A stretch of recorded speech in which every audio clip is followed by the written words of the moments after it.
Hello friends, welcome to today சமையல். Today சமையலில் இன்றைக்கி நம்ம ரொம்ப ஒரு ஸ்பெஷல் ரெசிபியான தட்டை ரொம்ப சுலபமாக ரொம்ப சுவையாக எப்படி செய்யலான்னு தான் பார்க்க போகிறோம்.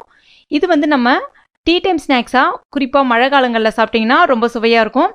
அதுவும் குறிப்பாக தீபாவளினாலே முறுக்கு, தட்டை, ஓலப்பகடா இதெல்லாமே வந்து ரொம்ப ஒரு முக்கியமான ரெசிபிஸ். இப்போ வந்து தீபாவளி வந்து கிட்டத்தில் வந்துட்டு இருக்குது. அதுக்காக இனி வரக்கூடிய வீடியோகளில் தீபாவளி ஸ்வீட்ஸு, தீபாவளி கார வகைகள் எல்லாமே போடுற மாதிரி இருக்கேன். இந்த சேனலை இது வரைக்கும் நீங்கள் சப்ஸ்கிரைப் பண்ணாத நண்பர்களாக இருந்தீங்கன்னா உடனே கீழே இருக்கக்கூடிய ரெட் கலர் சப்ஸ்கிரைப் பட்டனை ப்ரெஸ் பண்ணி சப்ஸ்கிரைப் பண்ணிங்க. கூடவே அந்த பெல் நோட்டிஃபிகேஷன் சிம்பிளையும் ப்ரெஸ் பண்ணிங்க. அப்போ தான் நான் டெய்லியும் அப்டேட் பண்ணுற ஒவ்வொரு ரெசிபிஸும் நீங்கள் உடனுக்குடன் பார்க்க முடியும். நான் இன்றைக்கி புழுங்கல் அரிசி எடுத்திருக்கேன். இட்லிக்கெலாம் பயன்படுத்துவோம் இல்லையா, குண்டுமணி அரிசி, அதுதான் எடுத்திருக்கேன். 1.5 அழகு அளவுக்கு எடுத்திருக்கேன். அதாவது கிராமில் 350 கிராம் அளவுக்கு எடுத்திருக்கேன். பச்சரிசி பயன்படுத்தி செய்கிறத விட புழுங்கல் அரிசி பயன்படுத்தி செஞ்சிங்கன்னா இன்னும் நல்லாயிருக்கும். அந்த மாதிரி சாப்பாட்டு அரிசி வந்து பயன்படுத்தாதீங்க. இப்போ இது கூடவே ஒரு 12 வரமிளகா வந்து எடுத்திருக்கேன். காம்புகளை கிள்ளிட்டு எடுத்திருக்கேன். உங்களுக்கு காரம் இன்னும் கொஞ்சம் ஜாஸ்தியாக வேணும் அப்படின்னா நீங்கள் ஒரு 15லேருந்து 20 மிளகா கூட சேர்த்துக்கலாம். இப்போ இதை ஒரு 3 தடவை கழுவிட்டு ஒரு 2 மணி நேரம் நம்ம ஊற வச்சா போதும். இப்போ இதை நம்ம முதல்ல அரைக்க போட்டுடலாம். அதுக்கு அடுத்து தான் இதுக்கு தேவையான பொருட்கள் என்னென்னு பார்த்துடலாம். அரைக்கும்போது கிரைண்டரில் யூஸ் பண்ணி அரைங்க, மிக்சியில் அரைக்காதீங்க. மிக்சியில் அரைச்சிங்கன்னா வந்து எல்லடை வந்து ஹார்டாக வரும். அந்த மாதிரி அரைக்கும்போது ரெண்டுத்தையும் ஒன்றா போட்டு தான் அரைக்கணும். ஆனால் முதல்ல மிளகாவை போட்டு மிளகாய் மஞ்ச பிறகு அதுக்கப்புறம் அது கூடவே அரிசியை போட்டு அரைங்க. அந்த மாதிரி அரைக்கும்போது மாவு கொஞ்சம் கூட நொறுநொறுப்பு இல்லாமல் நல்லா மைய அரைச்சிக்கங்க. முக்கால்வாசி மாவு வந்து கொஞ்சம் திக்காக கொஞ்சம் கெட்டியாக அரைக்கிறதுக்கு பாருங்கள், ரொம்ப தண்ணியாக அரைச்சிடாதீங்க.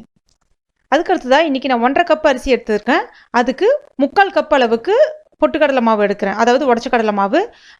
அளவுகள் வந்து பார்த்திங்கன்னா, இப்போ 1 கப் அரிசி எடுக்கிறீங்கன்னா 1/2 கப் வந்து பொட்டுக்கடலை எடுக்கணும். பொட்டுக்கடலை வந்து பொட்டுக்கடலையே இல்லாமல் பொட்டுக்கடலை மாவாக வந்து அளந்துக்கணும். அதுதான் கரெக்டான அளவு.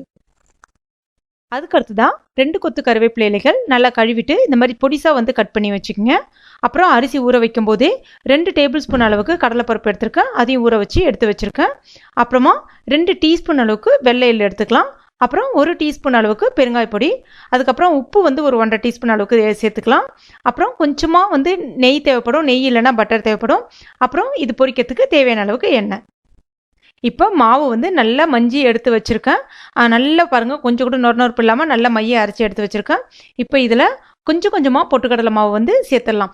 அதாவது உடச்ச கடலை மாவு சேர்க்கும் போது பார்த்தீங்கன்னா எடுத்துன்னு மொத்தமாக வந்து கொட்டிடாதீங்க. தேவைக்கேற்ப கொஞ்சம் கொஞ்சமாக சேர்த்துட்டு கலந்து விடுங்க.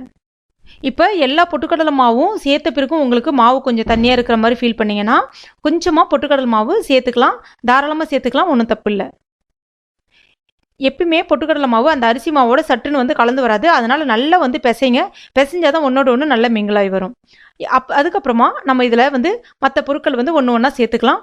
உப்பு வந்து கரெக்டாக ஒரு 1.5 டீஸ்பூன் அளவுக்கு போட்டாலே போதும், சரியாக இருக்கும். இப்போ மாவு இந்த பதத்துக்கு நம்ம ரெடி பண்ணியாச்சு. அடுத்ததாக இது கூட வெண்ணெய் எடுத்திருக்கேன். வெண்ணெய் வந்து 1 டீஸ்பூன் எடுத்திருக்கேன். கொஞ்சமாக அப்போ தான் வந்து ஸ்டவ்வில் வந்து சூடு காட்டி எடுத்திருக்கேன். கொஞ்சம் வெதுவெதுப்பாக இருக்குது. நீங்கள் வெண்ணெய் இல்லைன்னா நீங்கள் நெய் கூட சேர்த்துக்கலாம். நெய்க்கு பதிலாக நீங்கள் 1 டீஸ்பூன் அளவுக்கு எண்ணெய் கூட சேர்த்துக்கலாம். ஏன்னா அந்த டேஸ்ட் வந்து உங்களுக்கு கொஞ்சம் நல்லாயிருக்கும். இப்போ இதையும் இது கூட சேர்த்துட்டு நல்லா நம்ம கலந்து விட்டுடலாம்.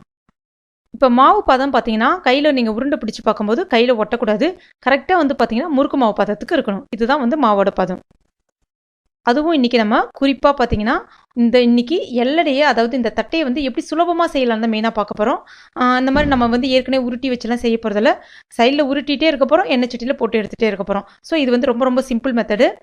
அடுத்ததாக நம்ம இந்த மாதிரி சின்ன உருண்டைகளாக வந்து ஒரு 10 உருண்டைகளாக பிடிச்சி வச்சுக்கிட்டோன்னா நமக்கு வந்து போட்டு எடுக்கிறதுக்கு ரொம்ப சௌரியமாக இருக்கும். இன்னொன்று, உருண்டைகள் பிடிக்கும்போது ரொம்ப சின்ன உருண்டைகளாக பிடிங்க.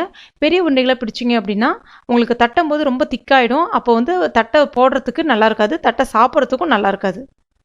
அடுத்ததாக நான் இன்றைக்கி பிளாஸ்டிக் கவர் வந்து பருப்பு கவர் தான் என்கிட்ட இருக்குது, அதை வச்சு தான் பயன்படுத்தி பண்ண போகிறேன்.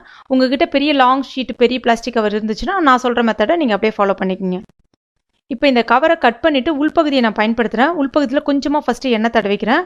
அதுக்கடுத்து தான் ஒரே ஒரு உருண்டை மட்டும் எடுத்து வச்சுட்டு அதுக்கப்புறம் மேலே வந்து இன்னொரு கவர் வைக்க போகிறோம். அதில் அந்த கவர்லேயும் உள்பக்கமாக எண்ணெய் தடவிட்டு அந்த கவரை இந்த மாதிரி வச்சுக்கணும். அந்த மாதிரி பார்த்தீங்கன்னா இது வந்து நம்ம வீட்டில் இந்த மாதிரி ஃப்ளாட் அண்ட் டப்பா வந்து இருக்கும் இல்லையா, பாக்ஸு. இந்த பாக்ஸை வந்து அந்த உருண்டை மேலே வந்து வச்சு ஒரு அழுத்தை மட்டும் அழுத்துங்க. அதாவது நிறைய அழுத்தாதீங்க, ஒரு அழுத்தை அழுத்திட்டு அதுக்கப்புறமா நம்முடைய 3 விரல், நடுவிரல், ஆள்காட்டி விரல், மோதிர விரல், 3 விரல் இருக்கு ஓகே, அந்த 3 விரலை உள்பக்கமாக நடுப்பக்கமாக வச்சுட்டு கரெக்டாக வந்து ஒரு 3 சுற்று சுற்றுங்க. இந்த மாதிரி ஒரு 3 சுற்று சுற்றினாலே போதும், அழகாக மெலிசாக ரொம்ப அருமையாக ரெடி ஆகிடும், ரொம்ப சுலபமாக முடிஞ்சிடும். இப்போ நான் இதை செஞ்சுட்டு இருக்கும்போதே சைடில் வந்து எண்ணெயும் வந்து காஞ்சிட்டு இருக்கு. எண்ணெய் வந்து ரொம்ப சூடாக இருக்கக்கூடாது, மீடியம் ஃப்ளேமில் இருக்கணும். அதுமாதிரி மீடியம் ஹாட் மிதமான சூட்டில் தான் இருக்கணும்.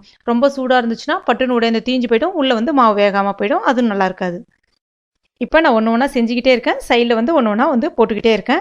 இப்போ பாருங்கள், ரொம்ப சுலபமாக முடிஞ்சிடும். அதாவது நிறைய பேர் பார்த்தீங்கன்னா வந்து பிடிச்சிட்டு அதுக்கப்புறம் தட்டி நம்ம ஒரு துணியிலையோ இல்லைனா வந்து வேறு பிளாஸ்டிக் ஷீட்லையோ அந்த மாதிரி போட்டு எடுப்பாங்க. அந்த மாதிரி போட்டு எடுக்கும்போது நம்மளுக்கு ரொம்ப கஷ்டமாக இருக்கும். இது பார்த்தீங்கன்னா உங்களுக்கு ஒரு அரை மணி நேரத்தில் சட்டுன்னு வேலை முடிஞ்சிடும். இந்த மாவுக்கு பார்த்தீங்கன்னா உங்களுக்கு ஒரு 70 எல்லடை கிட்ட வரும் கரெக்டாக. இது வேகிறதுக்கு பார்த்தீங்கன்னா கரெக்டாக உங்களுக்கு ஒரு ஈடு வேகிறதுக்கு 3 நிமிஷம் எடுத்துக்கும், அவ்வளோதான் டைம் பார்த்தீங்கன்னா. இப்போ பாருங்கள், சைட் பை நான் வந்து போட்டுக்கிட்டே இருக்கேன், சைட் பை செஞ்சுக்கிட்டே இருக்கேன். ஸோ இப்போ சுலபமாக வேலை முடிஞ்சிடுச்சு. எல்லடையும் நல்லா அழகாக பொரிஞ்சு வருது பாருங்கள். இப்போ நம்முடைய சூப்பரான சுவையான நல்ல மொறுமொறு தட்டை வந்து அருமையாக ரெடி ஆகிடுச்சு. இது கூட நீங்கள் இன்னும் ஒரு 1.5 டீஸ்பூன் அளவுக்கு மிளகு வந்து 1 பாதியமாக தட்டி போட்டு கூட செய்யலாம். அது கூட மிளகு தட்டை நல்லா அருமையாக தான் இருக்கும். குறிப்பாக வந்து பார்த்திங்கன்னா மழை டைமில் குழந்தைங்களுக்கு அது செஞ்சு கொடுக்கும்போது குழந்தைங்களுக்கு வந்து சளி அந்த மாதிரிலாம் பிடிக்காது, குழந்தைங்களும் நல்லா விரும்பி சாப்பிடுவாங்க, காரசாரமாக இருக்கும். இது நல்லா ஆறின பிறகு நீங்கள் வந்து ஒரு கவரில் போட்டுட்டு அந்த கவரை நல்லா கட்டிட்டு அதுக்கப்புறம் ஒரு ஏர்டைட் கண்டெய்னரில் போட்டு ஸ்டோர் பண்ணி வச்சுக்கலாம். கிட்டத்தட்ட ஒரு 20லேருந்து 25 நாள் வரைக்கும் எனக்கு தெரிஞ்சு வந்து கெட்டு போகாது, ரொம்ப அருமையாக இருக்கும். அதுக்குள்ளே அது இருக்கணும்னே தெரியாது, ஏன்னா அந்தளவுக்கு குழந்தைங்க விரும்பி சாப்பிட்ருவாங்க, ரொம்ப சுவையாக இருக்கும். ஃப்ரெண்ட்ஸ், இதுதான் என்னுடைய ஃபேஸ்புக் பேஜ். இந்த ஃபேஸ்புக் பேஜை நீங்கள் லைக் அண்ட் ஃபாலோ பண்ணிங்க. லைக் அண்ட் ஃபாலோ பண்ணுறதுனால நான் டெய்லியும் அப்டேட் பண்ணுற ஒவ்வொரு ரெசிபீஸுமே நீங்கள் உடனுக்குடன் பார்க்க முடியும், உங்கள் ஃப்ரெண்ட்ஸ்க்கும் ஈஸியாக ஷேர் பண்ண முடியும். இந்த வீடியோ உங்களுக்கு பிடிச்சிருக்கும் நம்புகிறேன். பிடிச்சிருந்துச்சுன்னா மறக்காமல் இந்த வீடியோவை லைக் பண்ணுங்கள், உங்கள் நண்பர்களுக்கும் ஷேர் பண்ணுங்கள். மேலும் இது போன்ற டேஸ்டி ரெசிபிகளுக்கு டுடே சமையலை மறக்காமல் சப்ஸ்கிரைப் பண்ணுங்கள். தேங்க்யூ.